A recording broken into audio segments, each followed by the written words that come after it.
বন্দরনগরী চট্টগ্রামের কালোরগড় অবস্থিত স্বাধীন বাংলা বেতার কেন্দ্রের পাশে অবস্থিত স্বাধীনতা কমপ্লেক্স, যেটি মিনি বাংলাদেশ নামেও পরিচিত। এটি 2006 সালে মুক্তিযুদ্ধ মন্ত্রণালয়ের অধীনে বাংলাদেশের প্রাক্তন রাষ্ট্রপতি জিয়াউর রহমানের নামে শহীদ জিয়া স্মৃতি কমপ্লেক্স হিসেবে প্রতিষ্ঠিত হয়। পরবর্তীতে এটিকে স্বাধীনতা কমপ্লেক্স নামে নামকরণ করা হয়। স্বাধীনতা কমপ্লেক্সে আপনি অনেক কিছু দেখতে পারবেন। তার মধ্যে সবচেয়ে যেটি আপনার চোখে পড়বে সেটি হচ্ছে স্বাধীনতা টাওয়ার।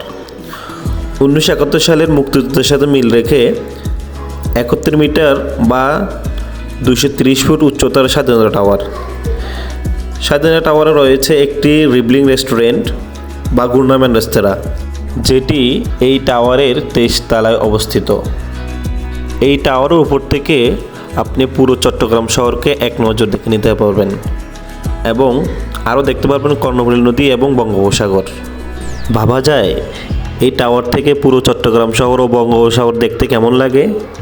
আমরাও দেখতে গিয়েছিলাম, কিন্তু এটি এখন বর্তমানে বন্ধ রয়েছে, যার কারণে আমরা ভিতরে প্রবেশ করতে পারি নাই।